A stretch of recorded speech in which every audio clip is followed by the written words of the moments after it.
Welcome to the Steelers by the Lake podcast. My name is James, joined once again by my co-host Cody and his rightful companion back there, Charlotte, joining us today apparently. Yep, she's here. She's a good girl. She's allowed in. Yep. How are you today, Cody? Oh, I'm frustrated today. Not only because Yeah. of the Steelers stuff, because of work stuff too, but that's beside the point. Yeah. That's okay. We got a snow day, buddy. We do. We have a snow day, which we get to make up for on Saturday. Ouch. Great stuff. That part's Great not stuff. That part is not his favorite or mine, but since we were able to get done with our work day without actually having to work due to the fact that we got about 3 feet of snow in Erie today. If not more. And yeah, pretty much there's no driving around town, and you can't even get any of the trucks that would drive out of the plant. So they just called it and said, screw it, we'll try again tomorrow. So we're getting a little podcast action to you earlier than normal because we're recording in the morning, and we're not usually able to record until the evening. Correct. It's only 11 o'clock right now. The whole day is our playground today. That's it, man. For sure. But how are you doing, James? How are you? I'm good, man. I'm good. I got a lot of exercise in already today. Been shoveling snow for about 4 hours. So I feel that. That's good, man. That's good. It's good for your heart. Absolutely. Unless you're really old and then you usually have a heart attack and die. Those are facts, James. Thank you for stating those for the class. Let's talk Steelers real quick.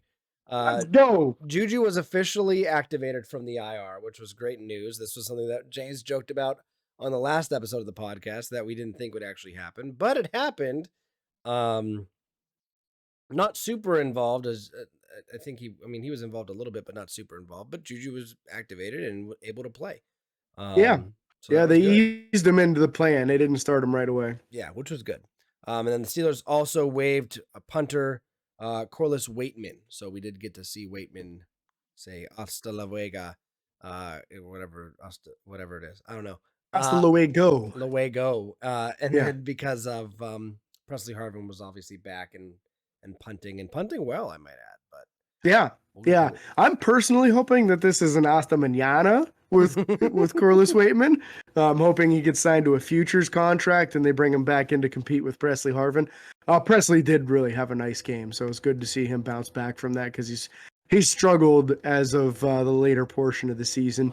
On with what he was going through in his personal life, that may have had a lot to do with it. Yeah. Because of all the guys that played in this game, at least we can say that Presley Harvin brought his A game to the playoffs. Not everyone did, but he did.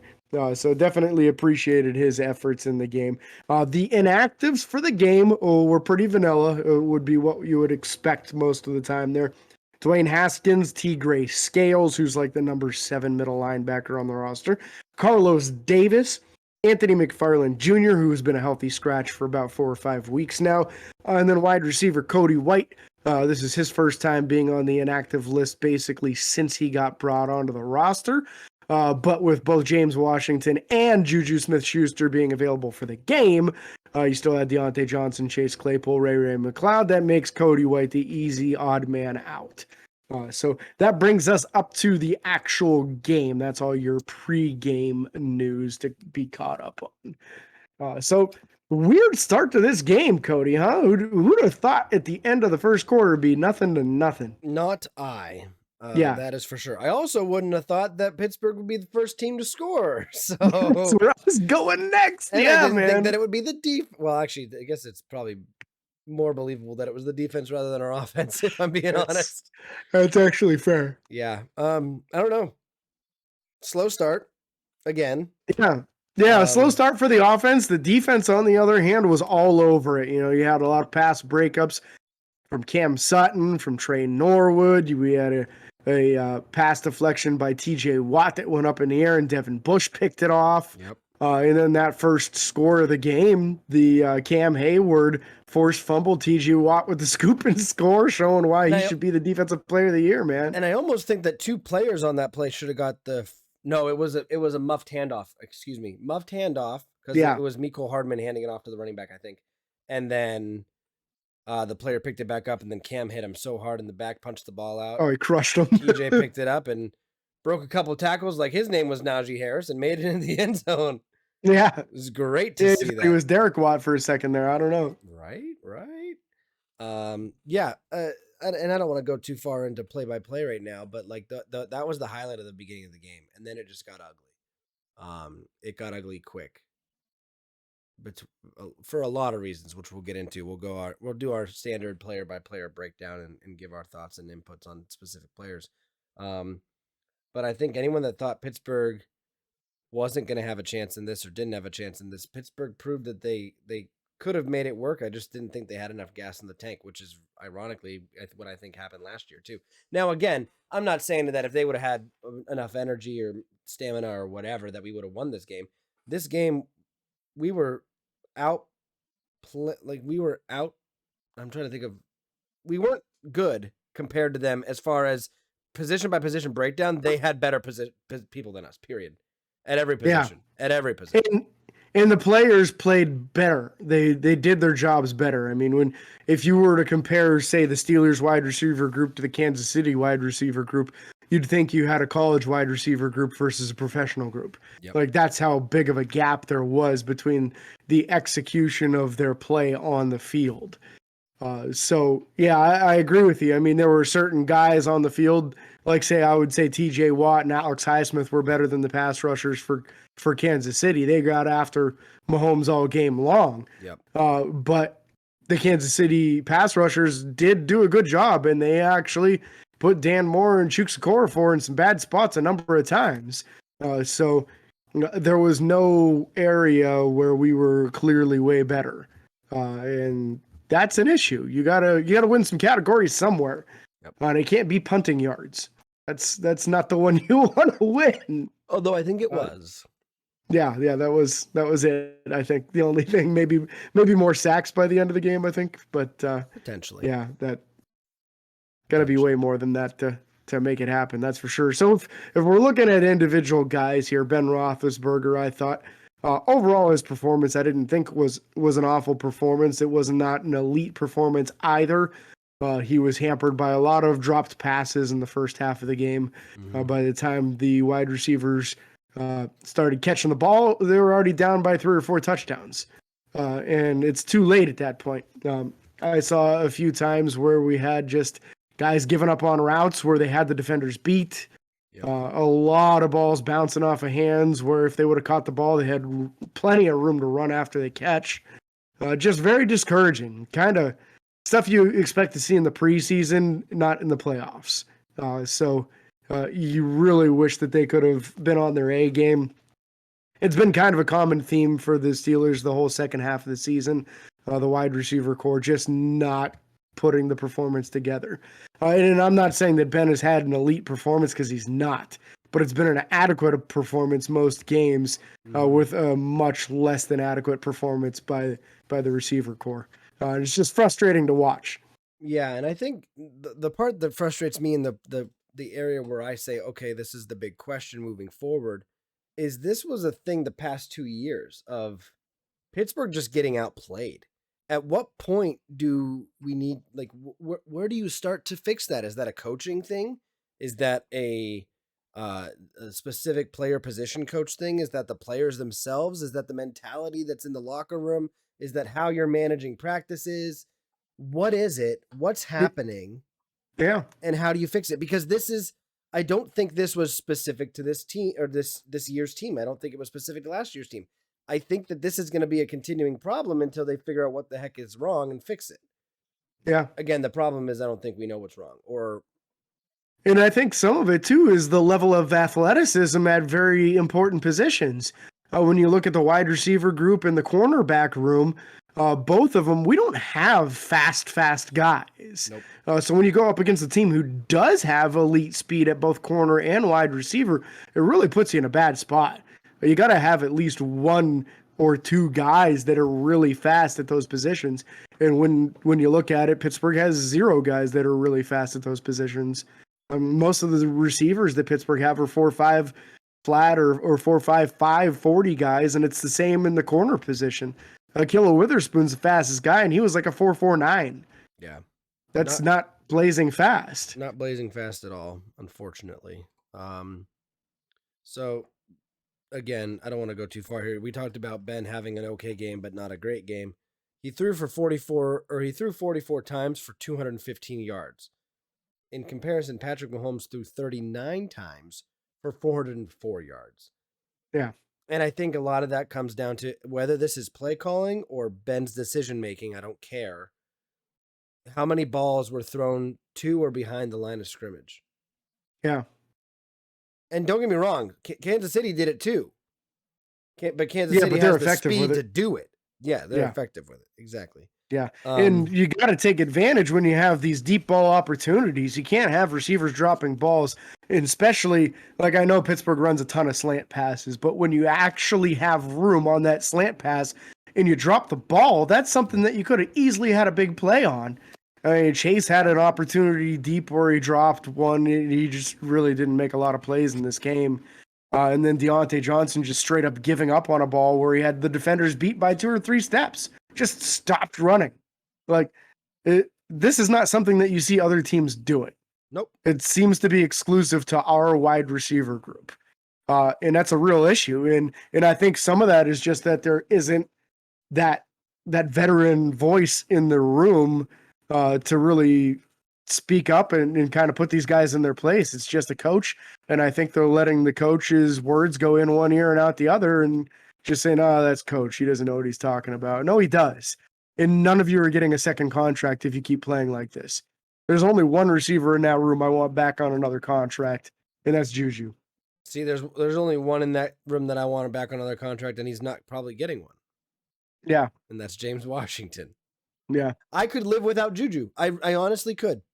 I think at this stage, I haven't seen enough out of Juju.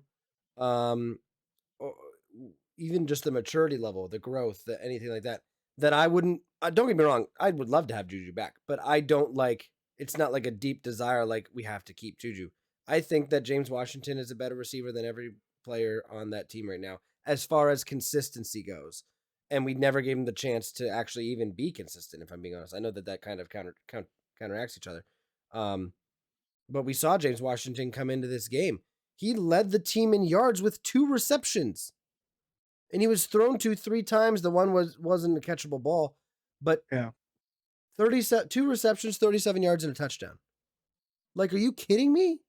And both of them were contested catch situations where he towered over top of a defensive back to make the catch. And not because he's taller. I pointed it. Yeah. He's only 5'11". Like, this is not a 6'4" Chase Claypool. Like, this is a 5'11" James Washington, just being more physical and high pointing the ball and showing good technique and fantastic hand strength. Yeah. Honestly, a lot of that is hand strength and just being able to clamp down on it once you catch it so that nobody can knock it out. And again, I've said this before. I think that I think they know what they have with James Washington. They wanted to get him to sign through a long-term deal cheap. And I don't think he wants to stay with us. Why would you? Yeah, I wouldn't if I was him. No, a team just let you sit on the bench while you outplayed everybody from the bench. Yeah, and you're watching the guys in front of you drop passes left and right, and then you're still not getting any opportunities. Horrible. What's the point of coming back? Horrible. Pittsburgh. I get it. I would take James Washington back as well. Like, I know I said there's only one guy I wanted back, and it's Juju. I would take James as well.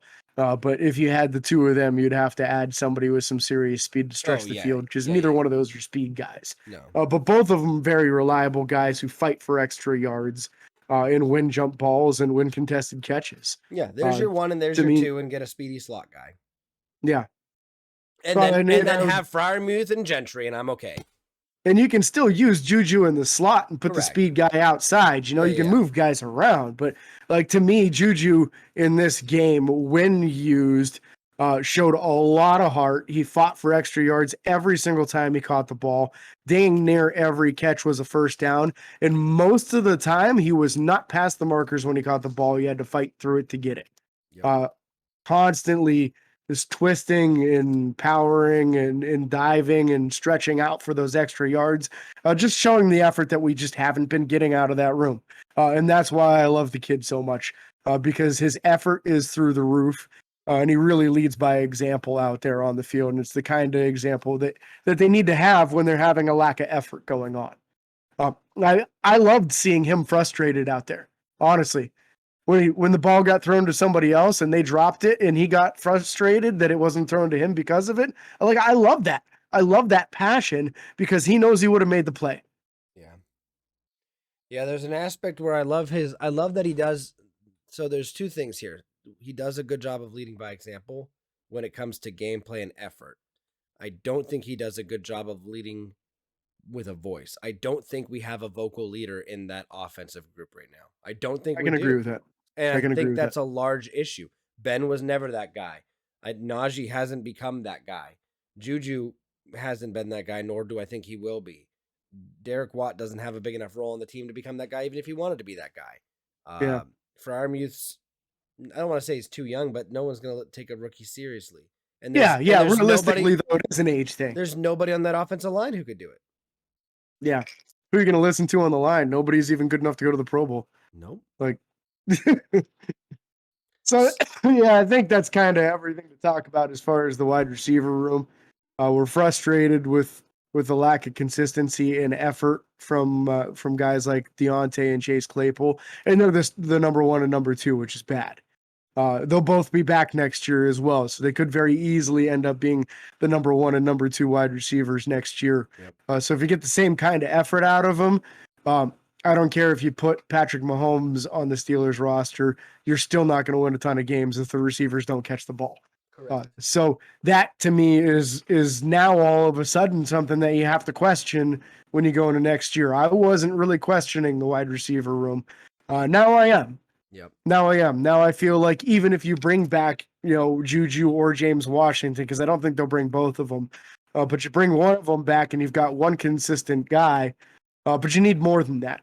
You need somebody that can stretch the field, and Chase isn't effectively doing it, and Deontay isn't effectively doing it. So you're probably going to have to draft a wide receiver again or get one in free agency. And that sucks because when you went 4 years in a row in the second or third round picking wide receivers, your wide receiver room should be set. Yep. And instead it's falling apart. Yeah, Juju. So correct me if I'm wrong, it went Juju, James Washington, Deontay, and Chase Claypool 4 years in a row. Correct. Yeah, correct. That's just sad, man. And that's a lot of second round picks too. It's a lot. It's a lot of guys that could have been offensive linemen that could have helped lead the way for Najee or protect Ben or whatever. Again, Ben right now is going to go down. Whether he plays another year or not, he's going down as the most sacked quarterback in NFL history. Yeah. Great job, Steelers, protecting your Hall of Fame quarterback. Yeah.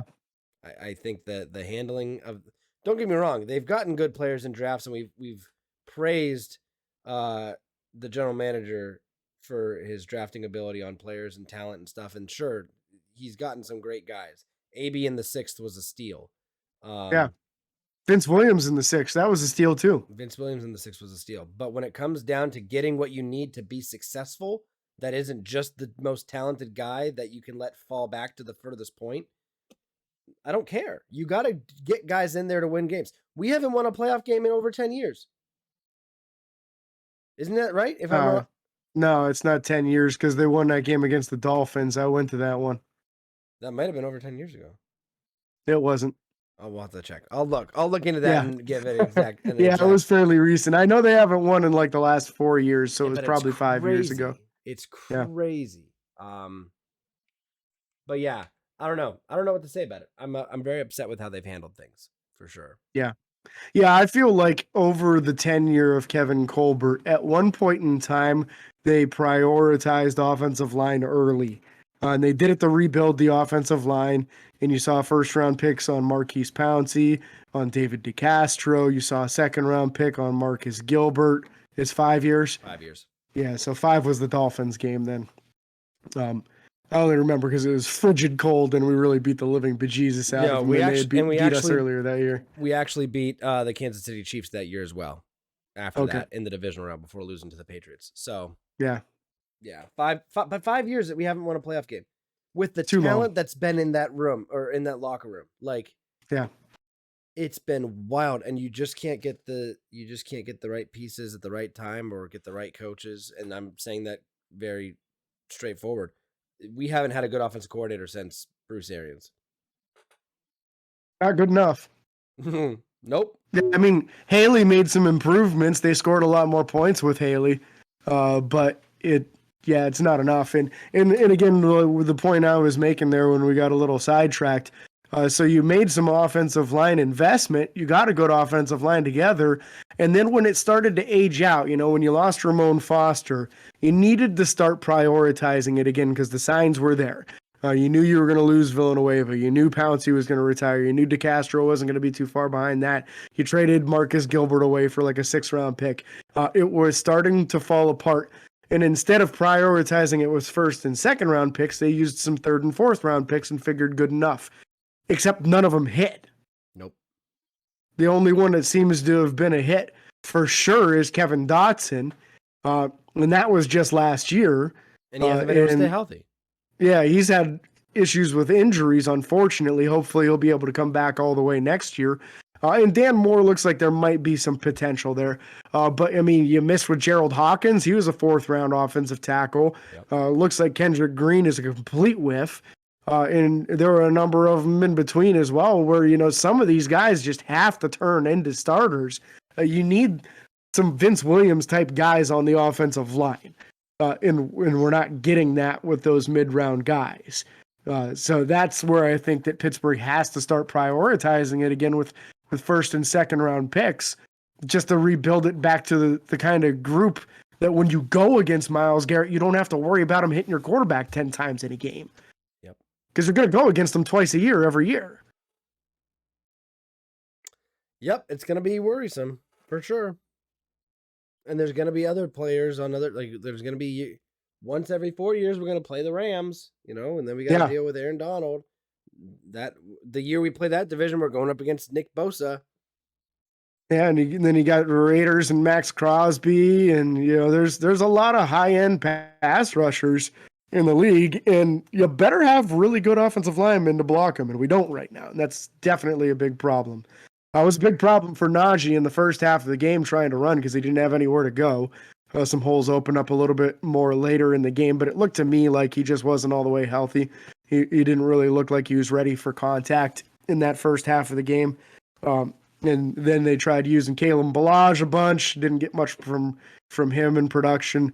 We saw a little bit of production out of Benny Snell late in the game. I thought Benny looked good, but at that point, they were probably in a much more preventive, just everybody sitting back deep kind of defense, which opens up a lot more lanes and a lot more holes. The tight end group, I thought, really put a good performance together again. Every time they caught the ball, moving the sticks a lot. And when you threw it their way, they caught it. Yep. Again, I don't know how many times we've said, throw to the tight ends, use the tight ends. I don't mean give them 3 or 4 catches each a game. It needs to be more than that.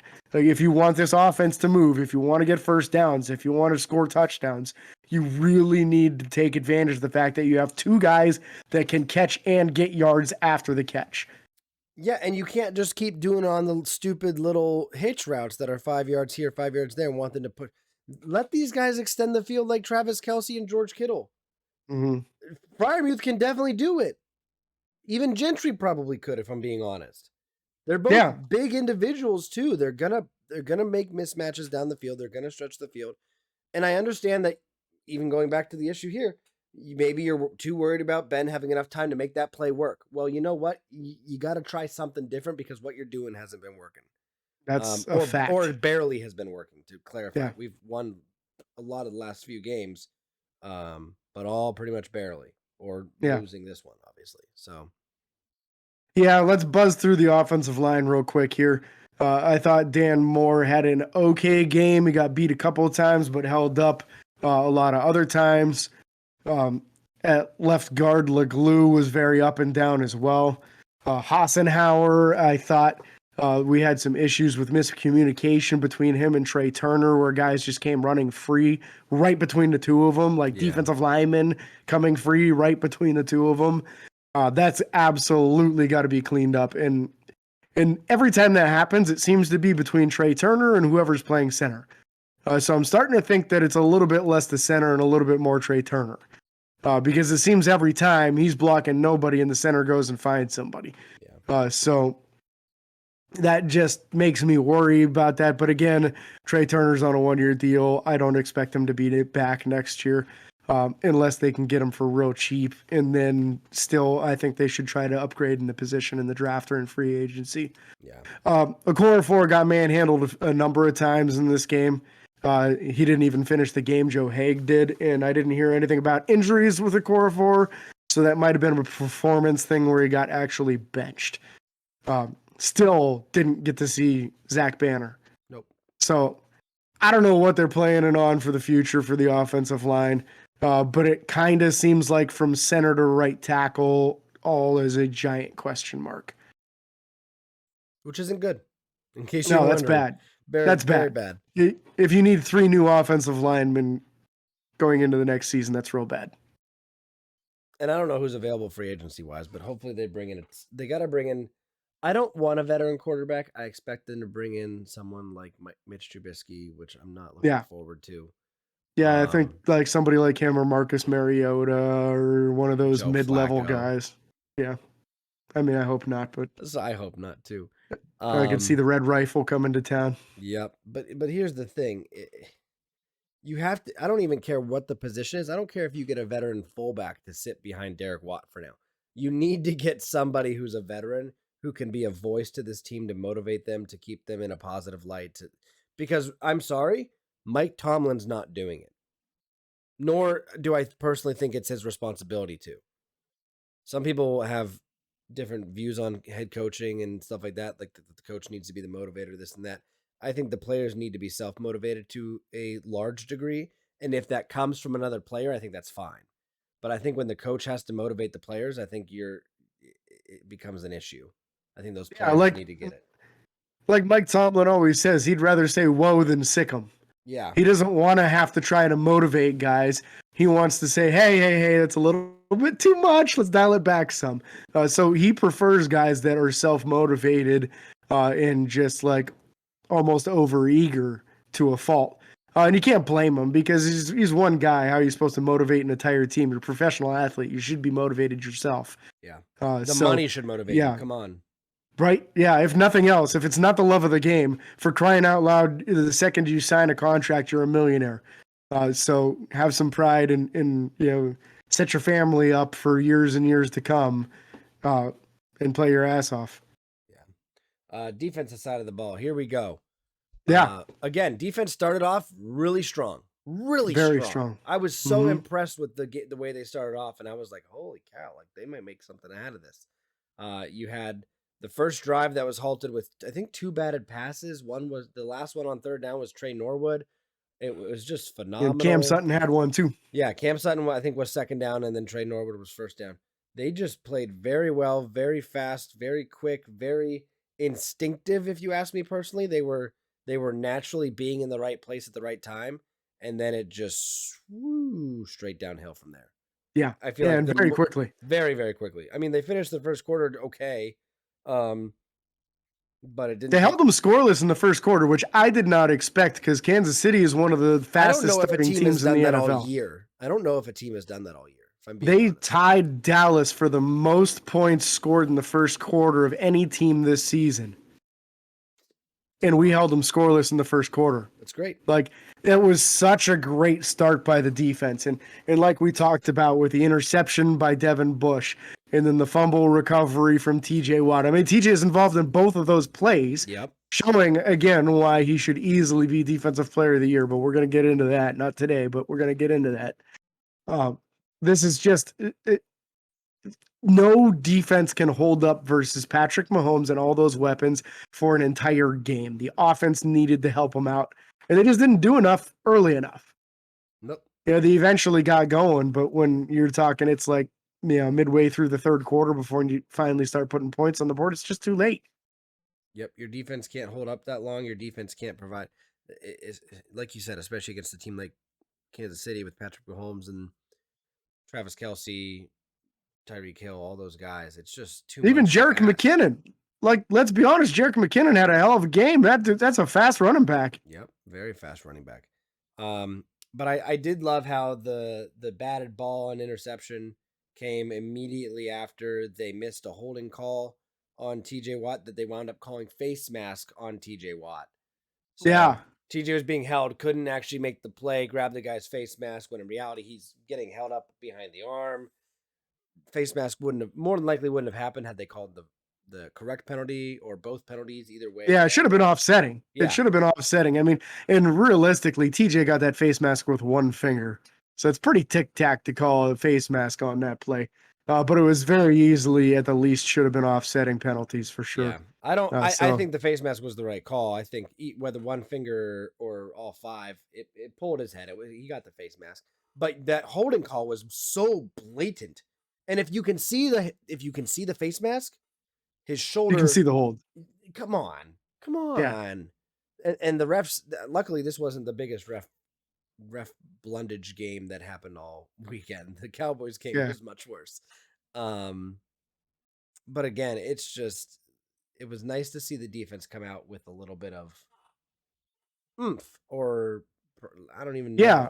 They came out with incredible effort from multiple guys in this game. I mean, Cam Hayward, let's be real. How many times did he run guys down from behind? You got a wide receiver out there juking up our DBs, and he knows, like, Cam takes pride in running to the ball every play. That is a big thing coached by our defensive line coach, Carl Dunbar.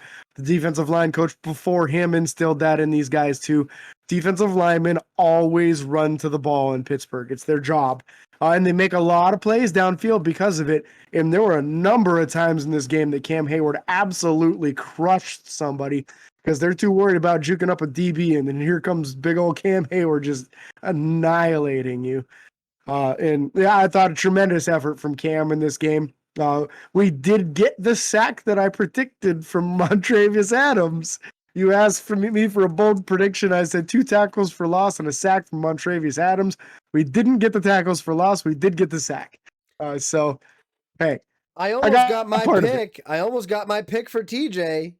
Yeah. Almost. And you had some tight end touchdowns too, but we don't use tight ends. So. No, apparently not. We don't use our 6'6" and 6'8" weapons in the red zone because that would be smart. I'm gonna be honest with you. I was livid when I realized here's how frustrated I was with this game. Kansas City not only doubled our points. Yeah. An offensive lineman caught a touchdown because they were creative. Yeah. And a tight end threw for a touchdown because they were creative. And they used that play that we were using a ton last year in the beginning of the year to do little shovel passes to Tyreek Hill for touchdowns twice. Yep. So we didn't identify. The one wasn't Tyreek. The one was the McKinnon. Oh, okay. Yeah. But yeah. Same play though, just different guys. And here's the thing. This league has very, very slowly, I personally feel, turned into a who can have the more creative play calling. Yeah. And I'm not to say that it wasn't that way before. It was all about scheming and stuff, but it has vastly changed into trickery, making the defense think you're doing one thing and doing the other, which you can argue has always been the case. But when I think back to, when they first started getting in the mobile quarterbacks and then running the option plays, and then you started seeing the Wildcat when the Dolphins did that successfully against New England, it has vastly, I feel like the vast majority of the league now has offensive coordinators that can call creative plays, and we don't. Not in the slightest. Our creative play is running the same play to the other side. That's our creative play calling. Or calling a flea flicker and then nobody blocks it up so you can't even throw the ball. Like, yeah. I hear you. There hasn't been a whole lot of trick play going on with Pittsburgh this year. And I think part of that is the ineffectiveness of the offensive line.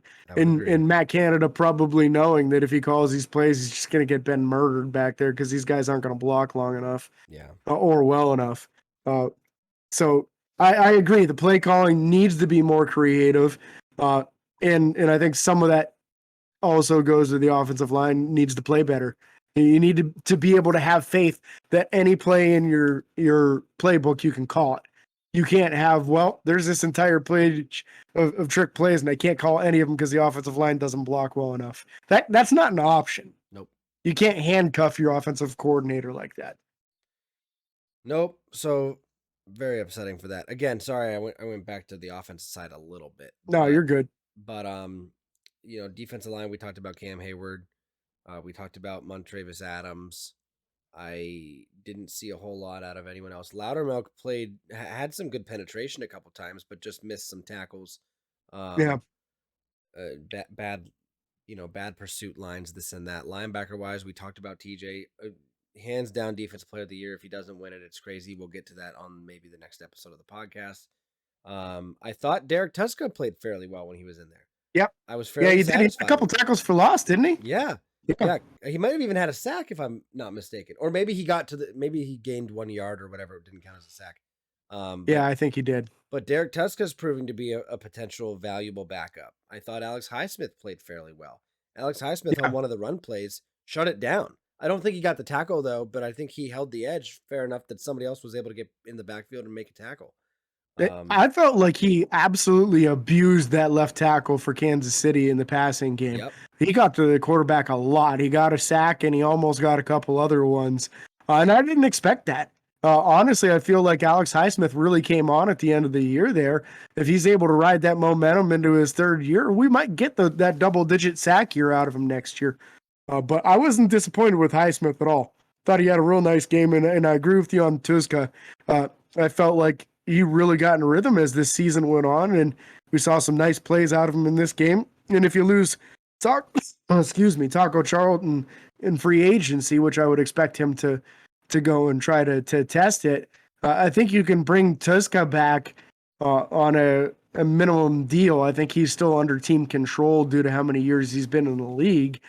I'm liking having him as a top backup. Yep. Yeah, I think this is a better quality backup outside linebacker right now than we had with Chicolo.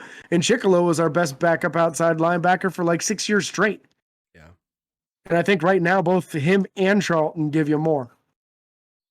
Yeah, I don't think you're wrong by any means. Middle linebacker wise, I still am not satisfied with Joe Schobert, although he didn't have a bad game.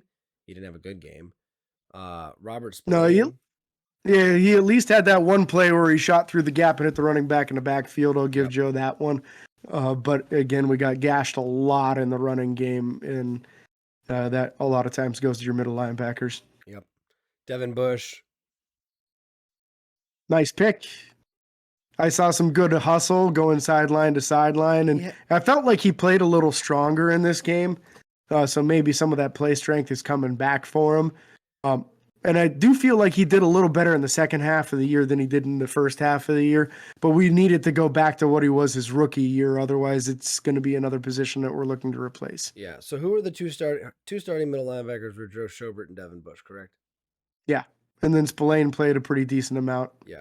And I know Marcus Allen got used in dime a decent amount as well. Yeah. So going down the list, Robert Spillane led middle linebackers with 5 tackles. All right. Then you had... He probably played less than Schobert and Bush, too. Yeah, then you had Joe Schobert with 2 tackles. And then you had Devin Bush with 1. But he had the pick. Yeah. So give him the pick, but like your middle linebackers, a great middle linebacker will lead their team in tackles. I believe our team's tackle leaders are probably our safeties. Terrell Edmonds had the most this season, absolutely, yeah. Terrell Edmonds had 6 in this game, which led the team. Mm-hmm. And Terrell Edmonds had an okay game, if you ask me. I was not upset with him this game, personally, which I know. Yeah, I didn't think that any of the big plays that were given up were his fault. Nope. I felt like it was just guys getting out athleted, honestly. Trey Norwood getting smoked, Cam Sutton getting smoked. These are just guys that aren't super fast. Yep. And we know that going into it, and we know that we have to give them help with safeties. So if we don't give them help with safeties, expect them to get burned. That's just the way that's going to work. Yeah. Yeah, so again, I moved on to the safeties a little bit. Minka had 6 tackles as well, but 1 was an assist. Edmonds had 6 solo tackles. That was it for the safeties. The cornerback room, we saw Joe Hayden get abused a couple times. We saw good unfortunately plays. Yeah, we saw good plays here and there out of Cam and Trey Norwood, but not enough. Akilla Witherspoon, I was like, where is he? Like, is he playing? I didn't see much of him. I'm with you on that. I didn't see much of Witherspoon, and honestly, I think it was a good thing And that's fair. because he was not the guy that was getting burned. So I have a feeling that Witherspoon actually put together a pretty good game because he didn't get thrown at. He was not the one being targeted, and I think that was a calculated move by Mahomes, to be honest with Based you. on And I think it coverage. was a pretty smart one. That's fair. Yeah. And that's the hard part about defenses side of the ball. Sometimes when you don't hear about somebody, it's a good thing. Yeah, it's like an offensive lineman. When you don't hear his name, he probably had a good game. Yep. Yep. So again, a lot happened in this game. A lot of things that the defense I thought could have played better late in the game. Very interesting to look at. Nobody scored in the first quarter, Pittsburgh or Kansas City. We gave up 3 touchdowns in the second, 2 in the third, and 1 in the fourth. So we slowly got better, but they also slowly probably stopped having to try as hard. But Pittsburgh was able to scramble a touchdown in all 3 of the final quarters. So they were just 1 quarter away from what I asked them. They just couldn't get in the end zone in the first. Yeah. So yeah. again, I think that. Quick. Go ahead. Oh, sorry. Go ahead. Complete your thought there. No, I just think that's just shows how the year went. We started slow, basically every single game, and then by the time we got into rhythm, it was too late. Yeah. And I wouldn't even say we got into rhythm in this game, to be fair. I would just say that scoring just looks the part of the year. That's all. Yeah. I can only agree with you on that. I want to note, just because I think it should be stressed a little bit here, the magnitude of the good game that Presley Harvin III had. Yes. So the last game that he played, he averaged somewhere around 37, 38 yards a punt, and his best punt as far as distance was 49 yards. This time his average was 49.7 yards, and his longest punt was 56. So really improved, and that's varsity right there. Yep. If your punter's putting up numbers like that, you feel really good about it. That's the kind of performance that we needed to see before the season was over, to know that if Corliss Waitman doesn't come to camp and we end up with just a camp body going up against him, I feel good about Presley Harvin III, knowing that he at least finished the year out on a good note. Yep. And again, we talked about this. James mentioned it even earlier in the show, what he was dealing with the passing of and the health issues that his father was facing, and then also his grandmother could have very, very, very easily played a factor into his playing performance. So happy to see him have a good game, even though the rest of the team pretty much didn't. So there's that. That's fair, though. This is just kind of how I put it, if I'm being honest. So we'll see what happens moving forward. We have a little bit post game. That's enough to the game talk. We don't want to make anybody too suicidal on a Monday here. No. What? Boz for president hit all of his extra points. Let's go. That a boy, Boz. So we're going to get into NFL draft season now. We're going to get upcoming shows here. We're going to talk a lot about the playoffs and what's going on with the other teams. We're going to give you recaps on that sort of thing and keep you up to date on how other teams are doing, but also keep on bringing you Steelers news, of course, every week. So the biggest piece from this finalizes where Pittsburgh's draft will be, their position in this upcoming draft, which they will have the 20th overall pick. So number 20 in the first round, that's a good spot, especially if you're going after an interior offensive lineman. That's usually about where you start seeing those guys come off the board, is in that mid to late teens, early 20s. So you might have an opportunity at one of the best guys in the draft at the interior offensive line. Just saying. I think that the 2 quarterbacks that I would want are going to be gone by then too. So most likely, yeah. At 20, I would be surprised if 3 or 4 quarterbacks aren't gone. So it might be one of those situations where you just kind of hold off on the quarterback position for another year and fill some of the other positions instead. Because I do believe that even though this year doesn't seem to be the elite quarterbacks that there are in some years, I feel like there's still going to be a decent number of them taken in the first round. And probably, again, like I said, at least 3 or 4 before Pittsburgh's selection. I don't know that I want the 4th or 5th best quarterback in this class. And if I do get the 4th or 5th best quarterback in this class, I want to get him in the second round, not the first. I don't want to waste a first round pick on that. Yep. Fair Fair enough. So last piece of news before we move on and wrap up the show here. Juju Smith-Schuster in a post-game interview. Juju, Juju, this guy. both the color Juju, we got some Juju representation here on the Color Rush, both of us here. Juju says he would love to stay in Pittsburgh 4 more years. He loves the town. He loves the people. He loves playing for the organization. And he would love to continue his career there for 4 more years. And I think, obviously, I've made my opinion very clear here. I would love to see him back. I think, Cody, if you had the choice of having him or probably one of the other 2 starting wide receivers, you might also choose Juju. I would choose Juju over Johnson or Claypool. I don't think I would choose Juju at this point over James Washington. That's my personal opinion. I think you could get James Washington a lot cheaper than Juju, but I also don't think Juju's going to command top dollar because he just hasn't put enough out there the last few years. Yep. We've seen what he can do early in his career playing opposite AB, putting up 1,000 yards and lots of big plays, 97-yard catches. Yep. Having kick returns for touchdowns. He's put a lot out there that shows he can make big plays. Whether or not Pittsburgh will invest big money in him, whether or not anyone else is, that's all guesswork. There's going to be a lot of that kind of talk coming up. We'll be doing positional recaps for you, and we'll talk about the free agents and who we are potentially going to lose, who we think Pittsburgh should bring back, and maybe even some targets as far as free agency, who we think Pittsburgh should go after, like, say, Denzel Ward or something like that. Yeah. You've been saying that all year. All season. So yeah, we can't thank you guys enough for listening, being part of this year's show. 2021 Steelers by Lake show will continue up until the first episode after the draft. So we will still be in that year 2021 until the 2022 NFL draft. So again, thank you guys so much. Be sure to like and follow on Facebook, Twitter, Instagram, TikTok, and YouTube. Remember to subscribe and ring the bell. Until next time, this is your host, James and Cody, signing off. Peace.